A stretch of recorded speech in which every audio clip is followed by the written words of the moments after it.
Welcome to Help for Code Learning. I'm Ashish Gadpaile, your C language trainer, and today we are going to discuss about call by value and call by reference. So, what is call by value? Call by value means sending the value of the argument to the functions. Means जब हम actual values हम लोग पास करते हैं किसी functions को, तो जो भी हमने अभी तो प्रोग्राम डिस्कस किया है functions के, उसमें हमने क्या किया है actual value पास किया है. When a single value is passed to a function by an actual argument, the value of actual argument is copied into the function.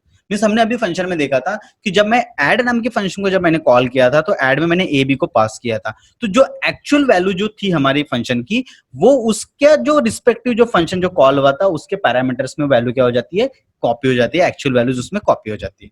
अगर हम लोग कॉल बाय रेफरेंस की अगर हम लोग बात करें तो what is mean by call by reference? The call by reference means instead of passing actual values we pass the addresses of the variables. हम लोग क्या करते हैं कि वेरिएबल जो है हम लोग वेरिएबल के जो एड्रेसेस है वो पास करते हैं. तो कॉल बाय रेफरेंस में sending the addresses of the argument to the called function. In this method, the addresses of actual argument in the calling function are copied into formal argument of the called function. तो function means जो variable जो हम लोग पास करते हैं call by value में, तो उसकी जगह हम लोग क्या पास करने वाले हैं, यहाँ पे हम एड्रेसेस पास करेंगे. तो जब हम एड्रेसेस पास करेंगे तो हमारे पॉइंटर टाइप के वेरिएबल चाहिए, क्योंकि आपको पता है अगर मैंने एड्रेसेस अगर पास किया है तो जो एड्रेस स्टोर करने का काम कौन करेगा, वो पॉइंटर टाइप के वेरिएबल करेगा. तो इसलिए हमें जो फंक्शन जो है जिस फंक्शन को कॉल किया मैंने उसके फंक्शन को मुझे क्या करना पड़ेगा, पॉइंटर टाइप के वेरिएबल्स बनाने पड़ेंगे जिसमें कि वो उसका एड्रेस क्या करे, कॉपी हो जाए.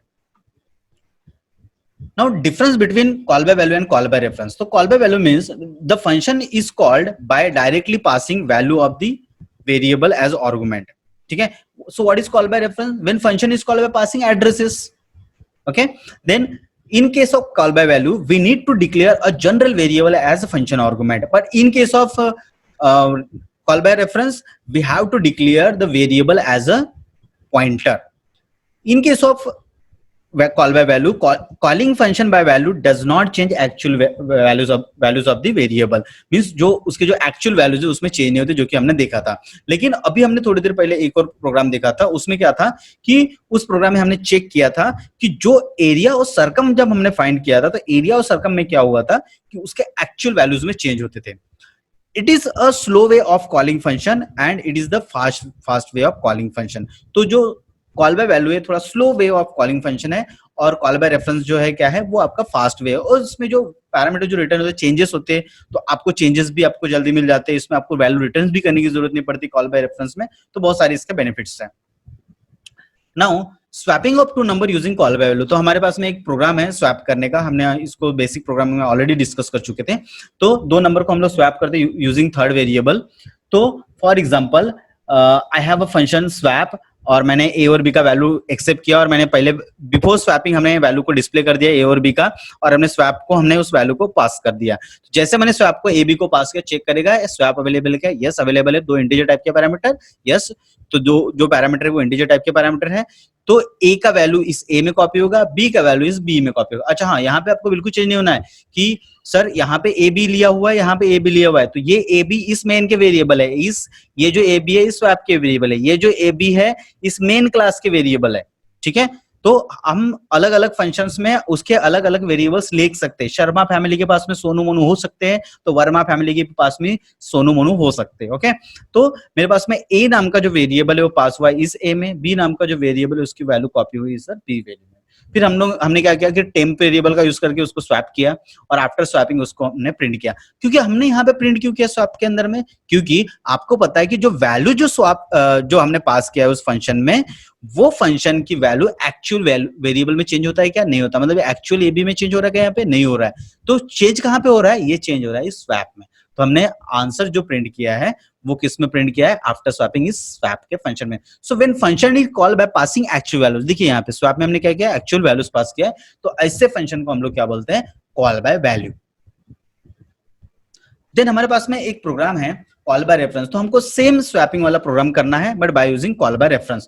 तो देखिए कि सेम प्रोग्राम में मैं क्या क्या चेंजेस कर रहा हूं. सेम प्रोग्राम में मैंने क्या किया कि दो वैल्यूज एक्सेप्ट किया है, और वैल्यूज एक्सेप्ट करने के बाद में हमने प्रिंट कर दिया कि before swapping, yes before swapping उसको हमने प्रिंट कर दिया. अब हम क्या करते हैं कॉल बाय रेफरेंस में, instead of passing values we pass their addresses. तो मैंने ए का एड्रेस और बी का एड्रेस पास कर दिया. तो ये चेक करेगा ए इंटीजर टाइप का है, यस, बी इंटीजर टाइप का है, यस, स्वैप जो है अवेलेबल, यस। लेकिन आपको पता है कि अगर मैं एड्रेसेस पास करता हूं तो ये नॉर्मल वेरिएबल होते हैं क्या इसके स्टोर करने वाले? नहीं, क्या होते हैं? Pointer variable. तो मुझे इसके प्रोटाइप में क्या चेंज करना पड़ेगा? पॉइंटर ऐड करना पड़ेगा, मतलब आस्टिक आस्टिक मैंने सिंबल ऐड कर दिया। इसके मुझे जो वेरिएबल रहेगा क्या करने पड़ेंगे? यहाँ पे पॉइंटर वेरिएबल बनाने पड़ेंगे, मतलब इंट स्वैप, इंट एक दो वेरिएबल लिया मैंने, आस्टिक क्यू आस्टिक पी, फिर हमने टेम्प वेरिएबल लेके क्या कर दिया? इसको स्वैप कर दिया, वही हमने जो अभी लास्ट प्रोग्राम में स्वैप किया था, ठीक है। अब ये जो स्वैप हुआ है, तो ये स्वैप कैसे होता है? ये स्वैप कैसे होता है? इसके एक्चुअल वेरिएबल में, ठीक है। अगर मैंने स्टार क्यू लिया, मींस आस्टिक क्यू लिया, asterisk Q means was Q's value, Q value मतलब क्या? किसका एड्रेस? तो ए का एड्रेस। तो किस में चेंजेस? तो ए में चेंजेस। अगर मैं आस्टिक पी की अगर बात करता, तो आस्टिक पी मतलब व्हाट? कि p's value. What is the p's value? P's value will be b's address, b का एड्रेस। तो बी का एक्चुअल वैल्यू में चेंज होगा इसका। तो इस तरीके से कहां पे चेंजेस हो रहा है? सारा का सारा हमारे मेन के वेरिएबल में। तो इसलिए मैंने क्या लिखा यहाँ पे? After swapping a equal to %d and b equal to %d, और इसमें हमने क्या कर दिया? उसको प्रिंट कर दिया। तो इस तरीके से जो हम लोग call by value, call by reference जो हम लोग अचीव कर सकते हैं in case of C. Next हमारे पास में कुछ टास्क है जो आपको टास्क परफॉर्म करने हैं फंक्शंस के। तो पहला टास्क है program to find largest number from two numbers using function. आपको दो नंबर्स में से जो है लार्जेस्ट नंबर फाइंड करना है।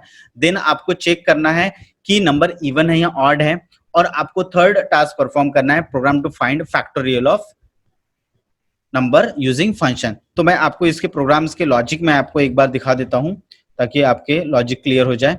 हमें क्या करना है कि मिनिमम मैक्सिमम नंबर आपको फाइंड करना है। तो क्या करना है हमें? यहाँ पे एक मेरे पास में मैक्स नंबर है, एक मेरे पास में मिन नंबर के लिए मैंने फंक्शन लिखा, ठीक है। और यहाँ पे हम लोग को क्या कर रहे हैं कि यहाँ पे हम लोग एक दो वैल्यू को एक्सेप्ट कर रहे हैं, दो वैल्यू को एक्सेप्ट करके दोनों को हमने वैल्यू पास कर दिया, और जो वैल्यू जो रिटर्न आएगी हमारे पास में कैलकुलेट होकर, जो भी मैक्स या मिन निकलेगा, उसको हमने मैक्सिमम मिनिमम को हमने क्या कर दिया? यहाँ पे प्रिंट कर दिया। तो यहाँ पर हम लोग चेक कर रहे हैं टर्नरी ऑपरेटर के थ्रू कि मेरा नंबर 1 ग्रेटर देन है नंबर 2। अगर है तो num1 is return, else num2 is return. मतलब ये एक टर्नरी ऑपरेटर किसका रिप्लेसमेंट होता है? इफ एल्स का। सेम हम लोग चेक कर रहे हैं कि नंबर 1 मिनिमम के लिए हमको क्या चेक करना पड़ेगा? मिनिमम के लिए हमको लेस देन चेक करना पड़ेगा।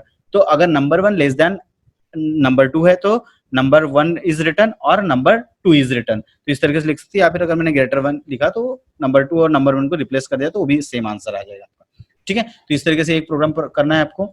देन आपको जो है एक प्रोग्राम और करना है, program to find even and odd number. तो हमें क्या करना है? इवन ऑड को मैंने कॉल कर दिया। इवन ऑड में मैंने क्या कर दिया कि जो 1 से लेके 10 तक का लूप चला दिया, और 1 से लेकर 10 तक के जितने भी इवन और ऑड नंबर है मैंने उसको सबको प्रिंट कर दिया। तो ये भी आपको एक टास्क परफॉर्म करना है। देन आपको program to find factorial of a number. तो आपको पता है कि हम लोग जो फैक्टोरियल जो फाइंड करते हैं, ठीक है, तो यहाँ पे ये रिकर्शन का यूज करके प्रोग्राम का फैक्टोरियल फाइंड किया है। तो हम लोग पढ़ेंगे हम लोग कि किस तरीके से हम लोग जो फैक्टोरियल फाइंड कर सकते हैं। सिमिलरली आप लोग फॉर लूप से या व्हाइल लूप से जो प्रोग्राम किए तो उसके थ्रू भी आप जो है यहाँ पे फैक्टोरियल फाइंड कर सकते हैं।